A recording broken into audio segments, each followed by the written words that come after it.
to think it might be fun to be anyone else but me.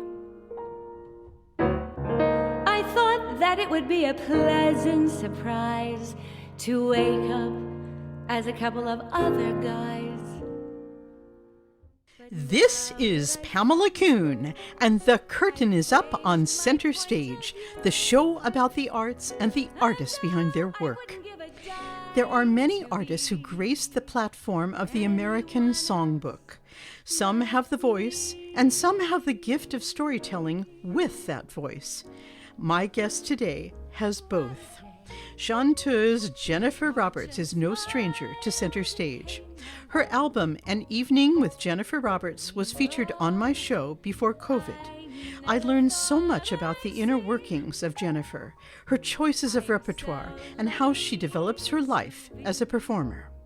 She has recently partnered again with the incredible musical arranger Ted Firth for yet another adventure, An Evening devoted to Broadway lyricist Sheldon Harnick. And it looks as if there will be another recording coming soon in the fall. When she is not gathering her musical ideas, Jennifer Roberts is equally at home on television, trade shows, voiceovers, and commercials. I want to welcome Jennifer Roberts back to Center Stage. Okay, let's speak now with a girl whose signature phrase could be, I just keep walking through the open doors. Hey, everybody, let's welcome Jennifer Roberts, our chanteuse of the day. Jen, it's so great to see you again. So great to see you, Pam. So great. I mean, do you remember that moment when we found each other in Oregon I think it was November? Incredible. That was incredible. Yeah, you said you're going to be are you in Oregon? I'm there too. And so you made it happen. You know, that's the power of Facebook. I saw you put up a posting saying, oh, look at this beautiful, exterior view out of my house right now in the Columbia River. And I'm like, what? I've got to get in touch with her. I'm there. That was so cool. That's my sister's home and the views are spectacular. Yeah. Oh, it's amazing. I hope you'll be out there again soon.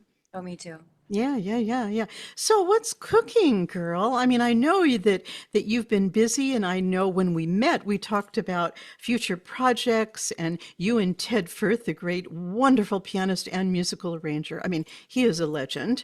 And new projects. So where are we sitting with things right now, Jennifer?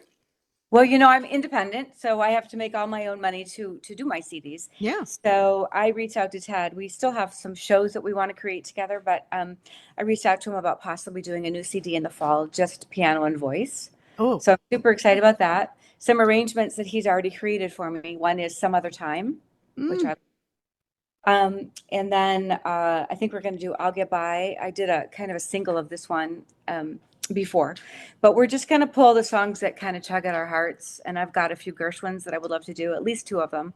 And then songs from the 30s, 40s. I'm debating maybe doing a couple contemporary ones that people wouldn't expect on CD. So I don't know yet. I've got at least 7 of the songs chosen, but I'm trying to connect with them once this fall, early fall, before we start recording. Hopefully in October, November, we'll start.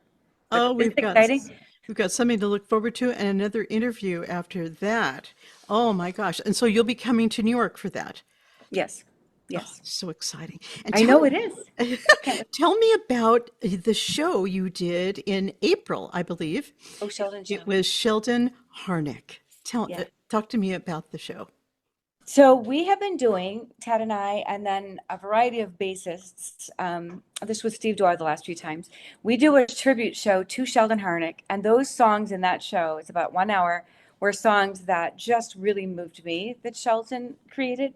Some of the comedy songs that he'd done, I'd been collecting for 20 years. From Blossom Dearie, I saw Barbara Cook once do some of his novelty songs. So I've been subtly, carefully collecting songs for years before I realized that they were all written by the same man, Sheldon Harnick. Plus I did She Loves Me in college. And so that was always one of my favorite roles in shows. So fast forward, Ted and I were working on another show in my CD. And I said, what do you think if we do a Sheldon Harnick show while he's still living? And he said, I've met him. He's a great guy. I think we should do it. So that was way back in 2016. was the first time we did that show. So it features not the ones that everybody else does. We don't do anything but one song from Fiddler. We do Miracle of Miracles, and it's got a really cool arrangement that Ted created.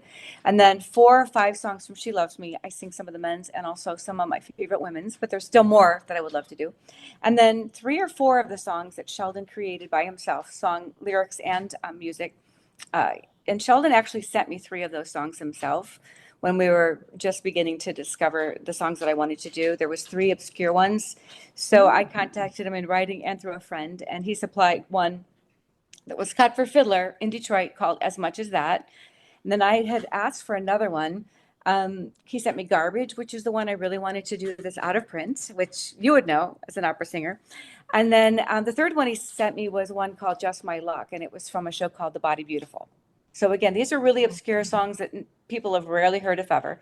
And then the one that I really wanted to do is called That's How Much I Missed You. And that was written by Sheldon and Jerry Bach for a show that it didn't quite make it in the show. I think it was I think for the Rothschilds, and it didn't make it in. So that's my favorite song in the show. But we put it all together. It's kind of a Valentine. People have described it as a Valentine, and I did it on purpose to feature some of the out of the ordinary songs. So it's different where people come in. A couple of the critics have said, there wasn't much from Rothschilds, there wasn't much from Fiddler, but I purposely chose songs that I could introduce to the world that people might not ever find otherwise. So that's how that came. We did his 100th birthday last year. We had a really great audience, some great reviews out of it. We had a pretty good house this year, and people were so appreciative because they love Sheldon, and a couple of my friends were in from out of town. And some new New York people discovered it this year. So it's just something that we really want to do a CD, and I talked to you about this before. That's really what I thought was going to be my next recording project. But I think we're going to do Ted and I first, and then do the Sheldon Harnick CD. So Okay. lines in priority. Yeah, I want to do some things because some of the radio stations that play my music have been asking for 2 or 3 years. Do you have another album coming out? Do you have another CD? So I told Ted that should be our priority. So hoping that's my next project this fall. Hoping you will make it happen. I think I will make it start. You are Miss Positivity. I love it. I love it. Well, tell me about knowing Sheldon Harnick. I mean, when did you first meet him? I didn't meet him officially till January of 2019. He came to our show. Oh, wonderful. So that was magical. It was a snowstorm. He was going to come the next week, and then he ended up coming that night. He went through a major snowstorm that was scary enough that several of my friends who live in New York didn't come. And then Mr. Harnick walks in with his wife. Isn't that amazing? That is incredible. So we had been in contact. I had been collecting his music forever, and I think it was January of 2016. Sometime I talk about this in my show. At some point, I wrote him a fan letter through Facebook because he was on Facebook. And I wrote him this very long letter about how his songs had touched me, how I played Amalia in college, how I wanted to do Movie Star in 3 or 4 songs. And I just want to let him know that he was my favorite lyricist. So 3 to 4 weeks later, he wrote me back and said, "Hi, Jennifer. Thanks for the sweet note. It touches me deeply when someone is moved as you are with my work. Thank you so much. Fondly, Sheldon Harnick." So that was the beginning. I sent him birthday cards, wrote him a couple times. The first time we did the show, I invited him, and he responded on Facebook. I don't have it anymore because I didn't save it, unfortunately. But he wrote, "Dear Jennifer, I am out of town for your opening night. I wish so much that I could be there. I'm on a much needed vacation with my daughter and family. But I hope the show is received well and you'll do it again." And then again, sincerely, Sheldon Harnick. So we were able to invite him every time. Rumor was he was coming in fall of 2016, but he didn't make it till, or fall of, 2018. But he made it to the Laurie Beachman performance, which was magical. What a thrill. What a thrill. What is it about Sheldon Harnick and his lyrics that really touches you? He writes from the perspective of the character. And even as a 21-year-old, I was 20 when I did that role, I remember how he wrote out the inner thoughts of the character. He shares all these secret longings, desires, feelings, little tidbits about the character. In that case, her love of classic music, her love of classic books, her dreaming of romance. All of that is in Sheldon's writing, and it's nowhere else. In his novel, like not in the book, nowhere. So this is all Sheldon's creativity that's coming through. And he actually wrote that She Loves Me was the very first time he felt he accomplished that, getting in the heart, soul, and mind of the character. So I kind of found that out and discovered it as 20. But as I began to find more and more of his songs, there were so many that touched me. There's one that we do in my show. I mentioned That's How Much I Missed You. It's a beautiful, this woman yearning for her husband to come back. Well, where do I go from here? Yeah, where do I go from here, I think, or where do I go from there? That's one of my other favorite songs. So I heard Sheldon singing it on his Hidden Treasures album, and I pretty much hit the floor. It was so powerful. Oh, wow. So he writes emotion in his songs. Hmm. He just writes things that the character would think and maybe speak, and it enables you as an actor to really, Yeah. really connect and perform. But he does that with a lot of his things. His humor is hilarious. He's got very dry wit. So some of his funny songs that I do, Ballad of the Shape of Things, we've recorded that one. It's hilarious. And he wrote one, Someone's Been Sending Me Flowers, and I've been wanting to sing that one since I first heard it, probably in the early 2000s. Blossom Wow. Dearie does it. Wow. So he does all these funny, clever lyrics that make the songs come alive for an actor singer. How exciting. And I know you are known for doing that deep dive into character.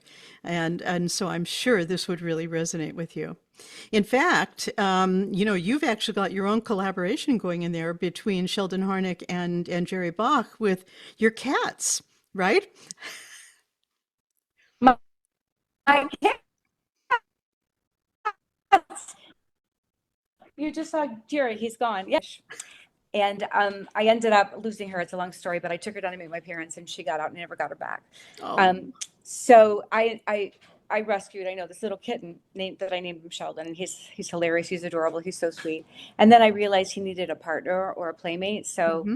about a year ago, I got another one, and one of the great critics. Reviewers, writers in New York City, Marilyn Lester wrote me, and she said, I think you should name him Jerry for Jerry Bach. So the minute I watched his behavior, I said, yes, he's perfect. He's Jerry Bach. So now I have Sheldon Harnick and Jerry Bach living with me. That is so fantastic. And Isn't it Marilyn hilarious? Lester is a big fan of yours, my dear. Yeah, I Uh, know she is. I'm so glad. She came to my show in 2019, the last time we did it before COVID, and she really liked it, but she didn't come to review it. She came to watch. So this last show, she did review it, and she loved it. oh, it's fantastic. Magical. Fantastic. Were you happy with the show in April? I'm so sorry I Yes, couldn't be there. I was I covering know. the Turner Classic Movie Film Festival, but I was there in spirit, my dear. I know. I was very happy with it. There's always something you can, do more. This year, though, last year I had everybody in the front row. This year they were all a seat back, and I asked for a spotlight because a lot of people said that it was really much in the dark, the live stream last year. So the spotlight did not allow me to see the faces of the people that were just one row back, where Hmm. last year I could see everybody. But it's a very, very difficult, demanding vocal show. So I think we go up to a high A flat instead of the B flat as originally recorded for Ice Cream, because they do Ice Cream, the one that Oh, I goes love it. I to a love B or B it. flat. But I think we did it down because I do a lot of low things in the show, but I do a lot of high. And for a soprano, you know this, if you push too far low, it messes with everything. Yep. So we kept everything a little bit higher so that I have strength and power everywhere. So vocally, it's one of the best shows we've done. People there said that my breath control was really strong, which is always amazing to me because don't get to work out or rehearse as much as I'd like. And then Ted and I were totally in sync. We had one rehearsal a couple of days before, and so everything we did was really, really in sync. Whereas the year before, I think I was a little bit more wah, but we were out of sync on and off because we had no rehearsal until a couple Right. of hours before. So I was able to relax. He was able to relax. And there's always something you want to add, but doing it once a year is not enough for me. I'm I beginning know. to send it out to different places, but I get my voice back in shape. I get it where I have power, and then we don't do it. And as you know, the voice changes. So That's I'd right. like to do it more often, but we'll see. But yeah, That's I was right. really happy with it. Yeah. And so tell me about the Ted Firth experience. I've never had that experience myself with this great man of cabaret. I mean, what is it like working with Ted? It's really, really wonderful and special, but he would probably say he's not really in cabaret. He is, but he does more concert tours and he does more Hmm. arranging now than Hmm. shows. But for years, he worked with certain singers. And I met him when I went to see my friend Tom Wopat do a cabaret, I think in Boston. They were working in Harvard and I was working in Boston. So I took a train out there after work with my demo, and I'd already heard Ted a few times. And I gave it to him, and I said, I want to work with you sometime. He said, okay, sure. So when I reached out to him a couple years later, he said, yes, John, I'd love to work with you. Here's my schedule. So my very first show with him was in 2014, and it was wonderful. He had more time then than he does now. But for that show, I brought a lot of songs that I wanted to do. And he would say, why don't we look at, he liked some Cy Coleman, so we threw one of them in. And at first, a couple of them. But this was Other Side of the Tracks. That was his idea.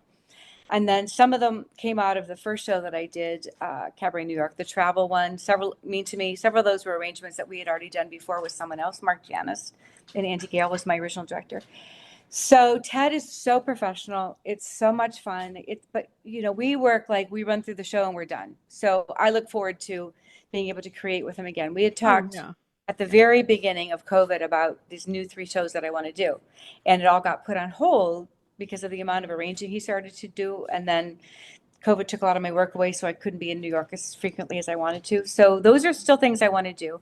But it's an incredible experience. What I love is on stage, he's 100% with you. So if I slow down, he slows down. If I speed up, he speeds up.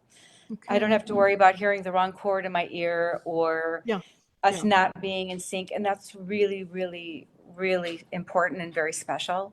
So the whole extremely professional. When I first worked with him, he'd bring out printed out arrangements of everything we had talked about. I was always surprised that he was so on top of all of that. And he's just brilliant and really fun. And we never play the show the same. Like we never do. Wonderful. These little surprises, the spontaneity of great artists. That's fantastic. So Jennifer, when you guys go in to record, how many days do you take? Well, the first album, this was a bummer. I was working all over the country doing some of my automotive work. So I would sneak away to New York. So the first time we went into the studio, I had 2 days set all day with Sean. And it was Steve Doyle and then Tom Hubbard on a couple songs. So we gave it 2 full days. But I started to lose my voice because I got sick on the plane. It was really frustrating. So what could have been done much faster, I had to spread out. But I pretty much got all the piano tracks and the bass the first 2 days. And then I really wasn't able to salvage my vocals. I was really like, it was a virus. I went to the CVS Minute Clinic or whatever, and she goes, you can't sing. I can't give you antibiotics. It's going to be 10 days. So that was really a bummer because we wanted to get it done.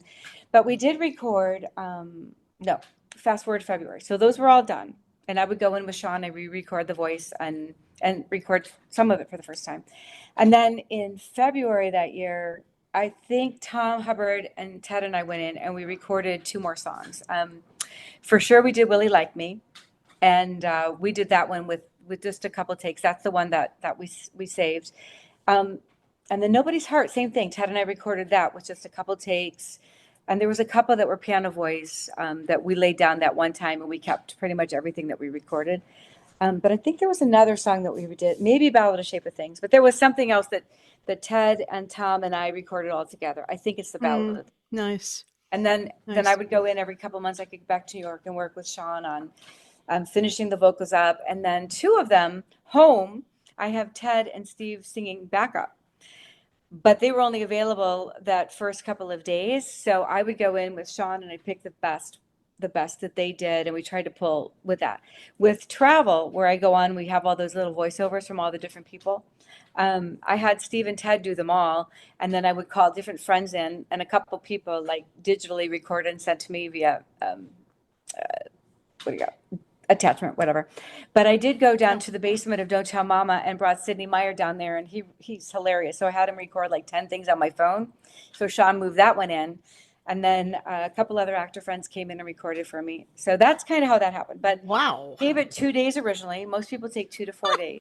But this went on. That is breakneck speed. I love it. Yeah, and to all my listeners, we're talking about Sean Swinney recordings. And it was Sean who originally phoned me, Jennifer, after he worked with you and said, you've got to meet this woman. You need to have her on your show. That is so neat of him. Oh, it was. And he knew singer to singer, we would have something to say. And that was for sure.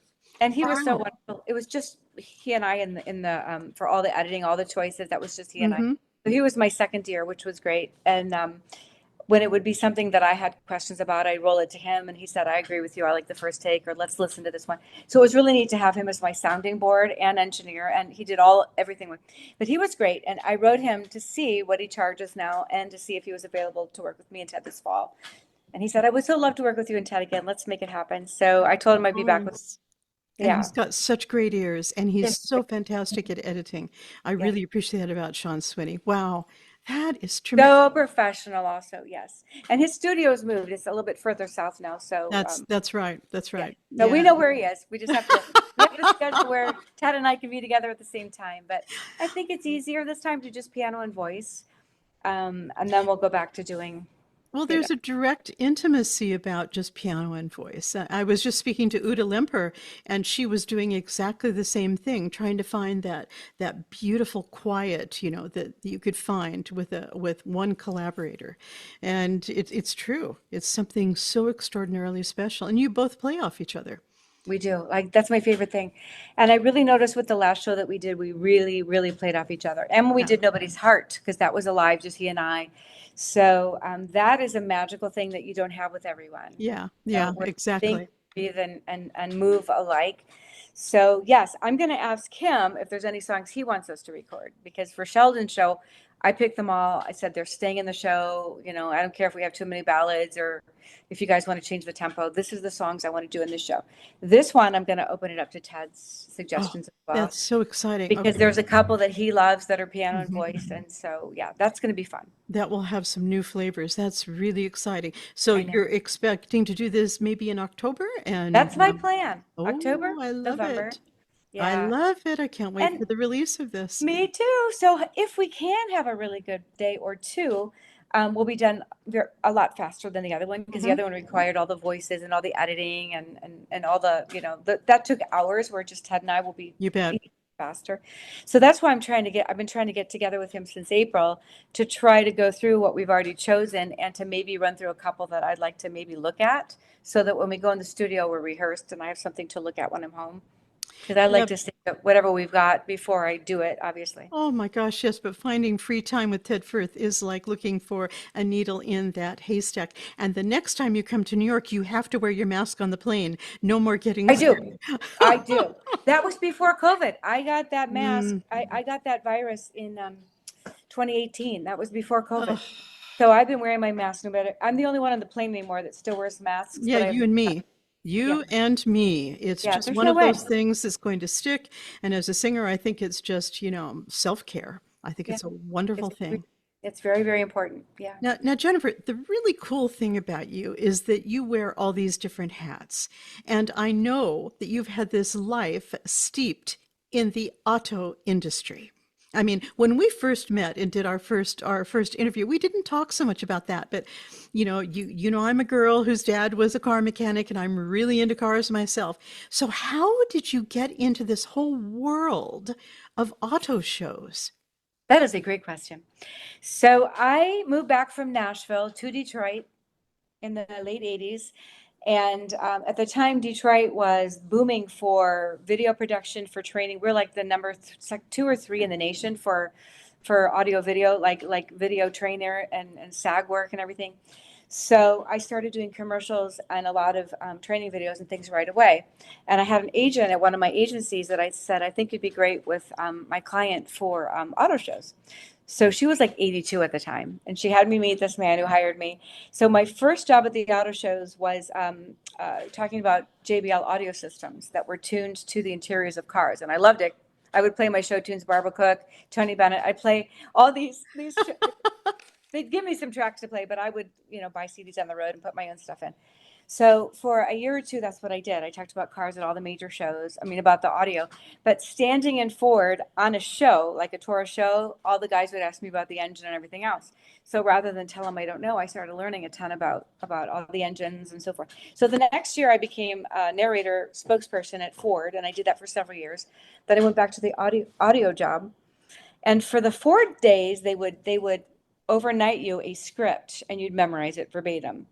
And then in the later years, I moved to Mazda. I did Mazda for 3 years, and then Suzuki for 2 years. For those, I got to write my own scripts, and then same with Subaru. I was with Subaru and Porsche for 7 years. So I got to go in and actually pull the best information that I wanted to share with people and then write into my script. So that was a blast. I got to do all these different things with it. So I got into traveling a good 6 months out of the year for the auto show companies, which I loved. I was sad that it ended, but I told you right from there, I went into special events for Cadillac and Audi. So I worked the World Cup ski races for Audi, standing on a Wow. mountain next to an Audi, and as people wandered by and asked questions, I would inform them and educate them. So I did that for a while. We did private events. I have a cat that's getting into a piece of pie I have here. Sheldon, Sheldon Harnick, he's going for. Sheldon is coming through to you right now. He's right here. He's looking in the eyes, and he's going for this piece of key lime pie someone gave me. Sheldon. That's so funny, but it's true. So I love that. So I did Cadillac Ride and Drive special events at golf courses, and I worked for Audi. And from that, I went into BMW. I did a 6-month tour for them, and I was the fleet manager for several $1 million worth of cars. So I was in charge of every single car, Oh my any gosh. maintenance, getting them trucked to where they needed to go, talking about the cars, organizing drive schedules for other people. I had a lot of responsibility. I loved that. That was 6 months. And then BMW was paying us to go to dealerships and have special events for their existing clients or new clients. So we'd have food and drink for them, and then they test drive, usually not in that order. They're supposed to drive first and then eat and drink. But we did Yeah. that, right? They try to slip us and do it reverse. But after that, I got into being an automotive trainer, and I did that for 5 or 6 years, where whatever company hired me, Honda, I was on a tour in New Orleans and parts of Florida and the Deep South for a few months, training dealerships on the brand new Honda Civic, 2016. That was fun. It was the first Apple CarPlay Android audio vehicle out there. So we did that. I did a couple of tours for BMW, talking to their dealerships about cars. I did 2 or 3 for Chrysler, which was really fun. I did the launch for the 2018 Jeep Wrangler, and Wow. all the cool features on that. So I've just had a lot of those really cool jobs. And then the last one I did was for Ford Direct. We were teaching dealerships across the country how to use an iPad to run their business. So, and now shortly after that, it was short-lived because they never kind of perfected the technology. But it's kind of what Carvana does now, where people can Right. order a car from there. But this was the first one. So we were teaching them how to link it if somebody found and was kind of looking online at a car, into going into the dealership and having that just synced, and then going into buying the car, finance, all on an iPad, picking out their details, and then the special delivery where we talk them through all the steps of what you need to know about your new car. All of that we were teaching dealerships. It was really intense and not easy, but they really liked it. It's just they couldn't keep up with the changing technology. So that Right. was my territory. I kept getting my favorite territory, which was New York, Boston, Philadelphia, and I had one more, where I got to be in all my favorite cities and areas. I was in Cape Cod 2 times with 2 That's different projects. fantastic. Isn't that phenomenal? Yeah. So a lot of fun travel. So And you her- were not just the pretty girl standing by the car, like we see in Vegas. I mean, you were I was- literally training and so involved and knew much more than half the sales reps, I'm sure. That's what they told me. They told me they'd never met anybody that knew, more about the cars, because a lot of trainers go in and they just teach them whatever. So now we have Sheldon here, and we have Jerry Buck. Jerry, I They normally put them know. on the porch, but they're right here. Here comes Jerry Buck. I'm Does he telling know you, the composer and the lyricist are living through your cats right now. I'm gonna put this on the floor. Here's Sheldon. Oh, that was Jerry. He's gone. So yes, I loved that. My very, very first assignment at the Detroit Auto Show, which would have been 89, 90, was talking about this concept car called the Gia Via. And I was there for press days, and the script they gave me made no sense. It talked about fiber optic lighting and all this stuff that hadn't even been introduced to us for like 10, 15 years. Right. So I happened to be there, and I would quiz and interview a couple of engineers as they came through. So they gave me all the facts behind all my speech so that I really understood what I was talking about. And that's how that all began. That was my first one. And I thought, I don't want to be here just talking about, what the car looks like. I wanted to know facts and details. So that was my Yeah. first experience. So that's how I continued to do it. So I wasn't just talking. I really knew. So what I was were talking you into cars before all this started happening to you? I was always into song and dance, not cars. No, but now I really love it. Hey, but you need a performer to do a job like this, right? Yep. Yeah. You're the neat. perfect person. My Yeah. gosh, Yes, how I loved it. exciting. I love that work. It's just gone away quite a bit. They don't have the amount of training work anymore. It's gone to Zoom and internal, and all Right, the great work we right. did. It's there's a few jobs out there, but usually the people that get those have been doing it longer than me, like 20 years, and so they get first tips. But I'm sure it'll come back. The other automotive I told you is coming back, so that's This great. is so I fantastic. thought you might like that. I'm so happy for you. I think that is so majorly cool It to is. take a brain like yours and get involved in that kind of thing. Oh, wonderful. I loved Just it. absolutely perfect. The only thing that could be more perfect is if you were actually singing, along with it. And Yeah, when you think it back, may. I y- may.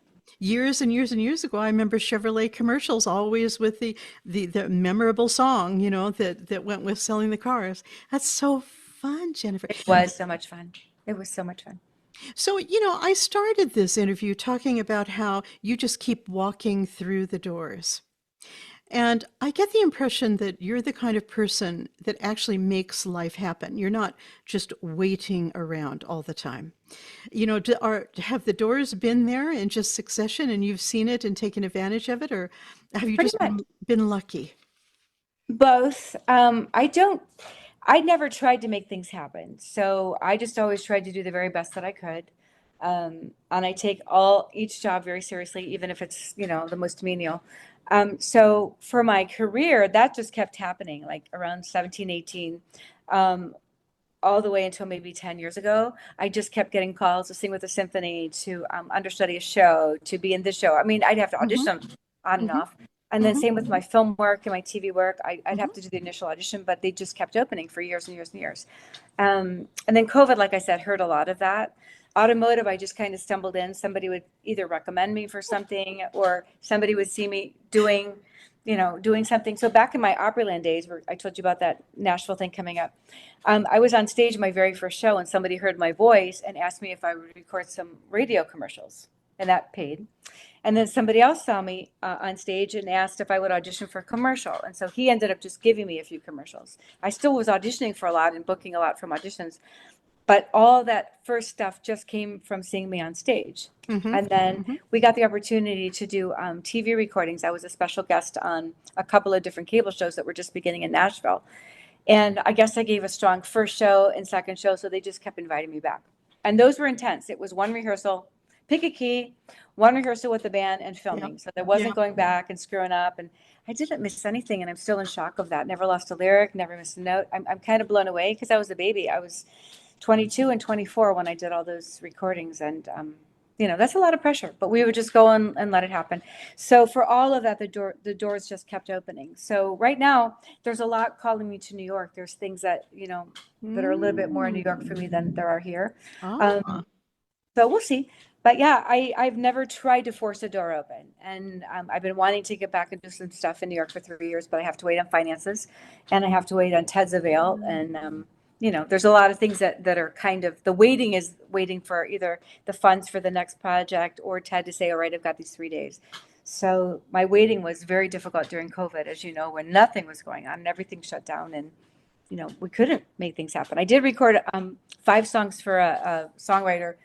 All right, this is Sheldon. He's coming over, for a guy named Bob Levy. He's a songwriter. So during COVID, I sang remotely at a studio in Grand Rapids for him.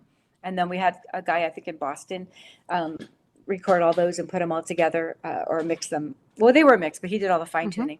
Hi, Sheldon. I wish you could see him. He's beautiful. Let me see if I can get him. He'll probably run. The two are staying in there. Come on, Bob. Can you see? Hello, This is Sheldon. Sheldon. Sheldon, you are one Look at big boy. look at Pam. He's large. Oh, Look at Pam. Can you see him? well, not quite. Well, they keep circling my area. Sorry, buddy. Yes, the key lime pie, dear. Yeah, that's on the floor now, and he missed it. That's good. But yeah, things just kind of keep opening. So that's how I've done it. Never But, forced a door open, but but here with your classical training in the beginning, that just really prepared you for anything, didn't it? sure did, sure did. And what I don't know if I told you this before, but what I found with the classical is I had these abilities, and it was so easy for me, and I had the Hmm. range. But people would respond to my belting or singing a ballad. And even when I went to a few auditions to Chicago, I'd have this strong lyric, pretty voice, and they'd say, can you belt? Almost every time. So it made me think they don't Yeah. want the legit voice, they want the belt. So a lot of what I did in churches and in different areas was was singing the belt or the lower keys because that's what people seem to respond to. Yeah. And then every once in a while, someone would sing, sing something from Phantom or sing I started posting all those classical videos and pop videos through Yeah. COVID, online, and people are blown away by my lyric soprano voice. But it was like it's been there the whole time, but people didn't really ask for it or want it, Yeah. unless I was in New York, But my kind of voice, Kelly O'Hara has a very similar voice to mine, and Yes. some of the lighter lyric voices. But when I would have gone to New York, that was not the voice that was getting cast. They were different voices being cast. Usually the belters, the mid range, the more operatic. So timing is everything. I think if I would have moved there, they would have possibly discovered my voice. But that's Possibly. kind of the voice that they like now. But yeah. You're right, though. It does go through like drips and drabs. There's a phase, of a favorite kind of sound. I'm always amazed now when I hear young men in the recording industry in pop that all these men are singing so high. And I'm kind of waiting for an Elvis Presley to come back onto the scene. You know what I mean? I do. Because we're in that phase of like the Sam Smiths and the Benson Boones, and I'd rather hear something else, for a while. But it's interesting how things come in and out of fashion. It's but I love these trendsetters that set their own new genre, and Yes. maybe you're going to do that along with Maybe I will. Like I said, I might throw some contemporary songs into our CD. I might not just do the 30s and 40s.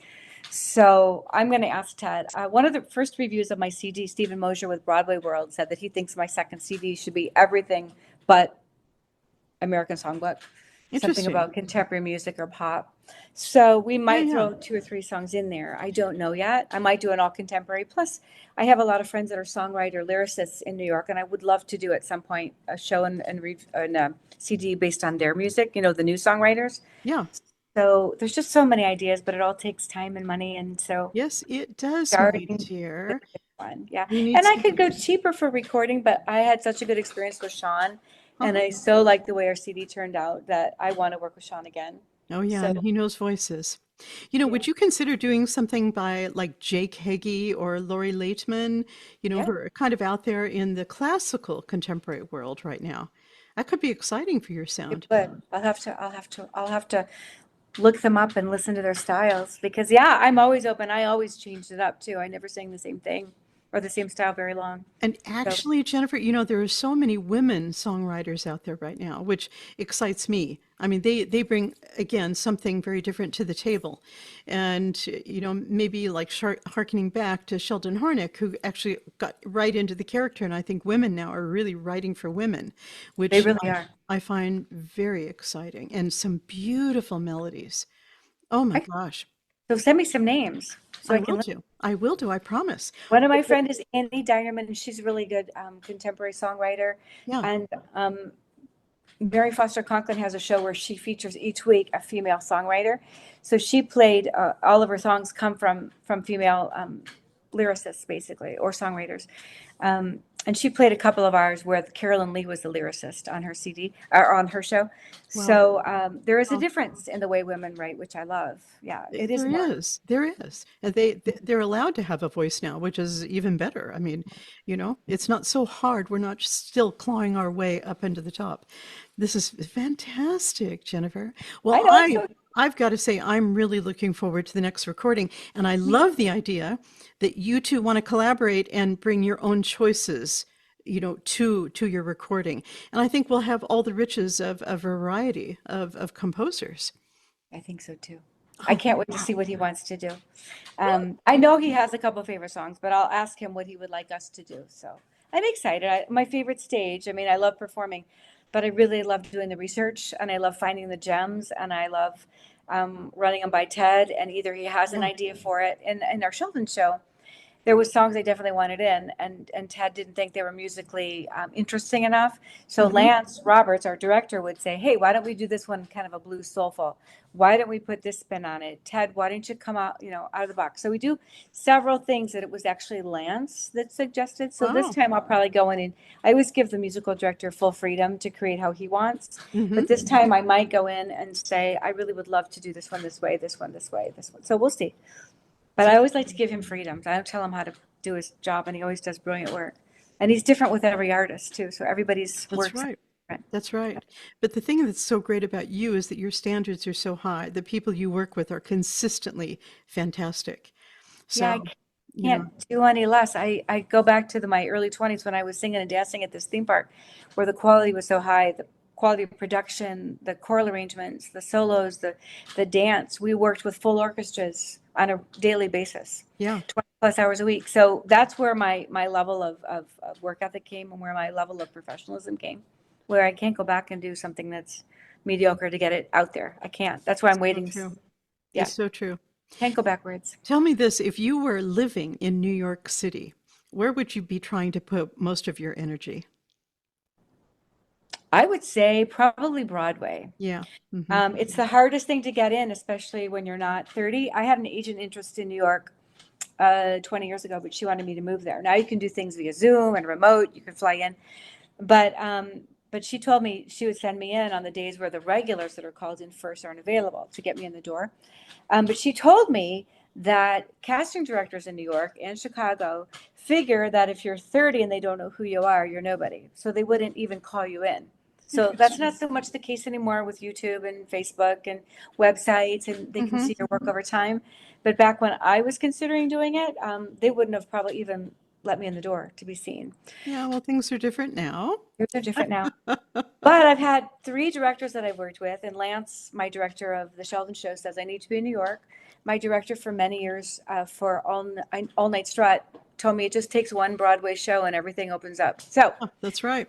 it's like, all these people, but I know how hard it is to get in the door. I have to get a good That's right. agent there and maybe go to the big calls.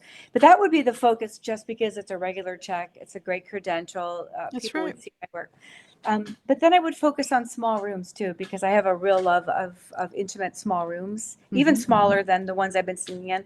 I like them even smaller than a Don't Tell Mama, and Pangea was tiny and fun. I love the Green Room 42. That's where we've been the last two times. Hmm. The Beach One's a little bit bigger for me.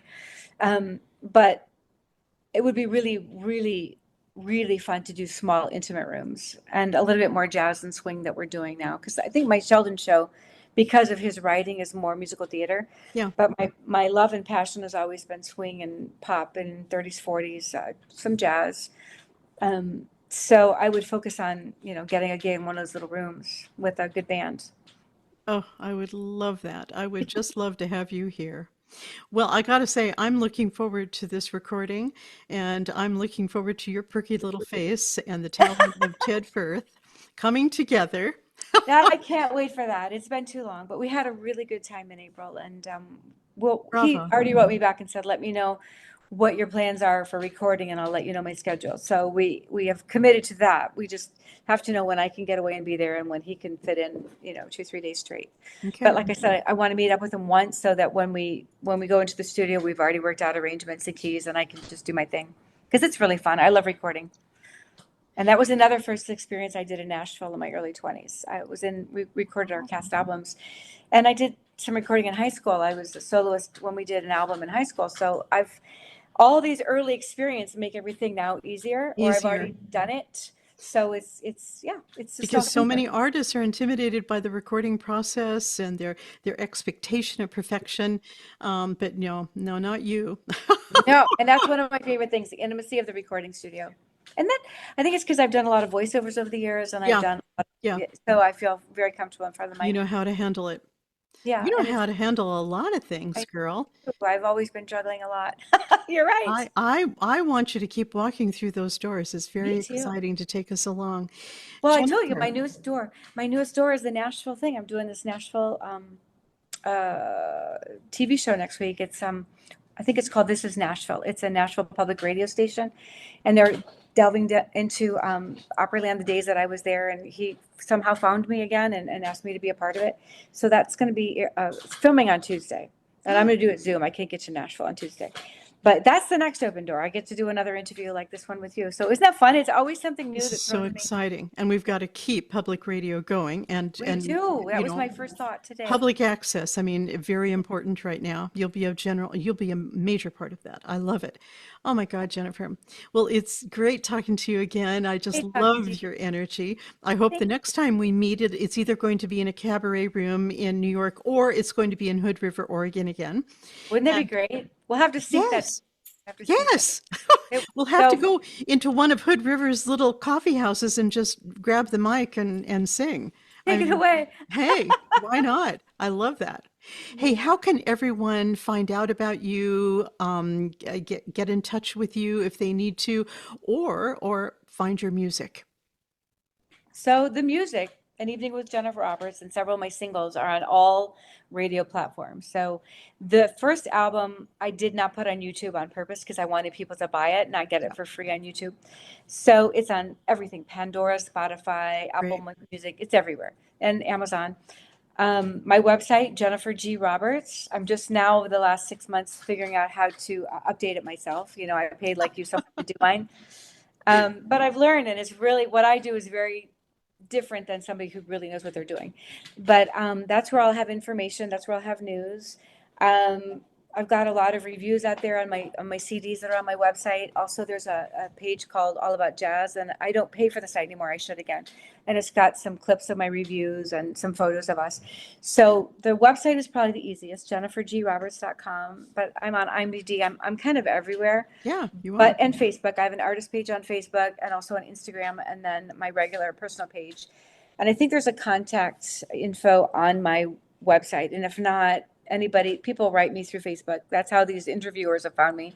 The two Okay. in Nashville, the documentarian. Oh, I told you at the beginning, I'm going to be in this documentary about Opryland in Nashville. And that's going to be debuting in Nashville in their Nashville their film festival. Oh I my went to the gosh, Toronto Film Festival. I was in a film with Hilary Swank and Sam Rockwell, so I went to that premiere in love Toronto it. years ago.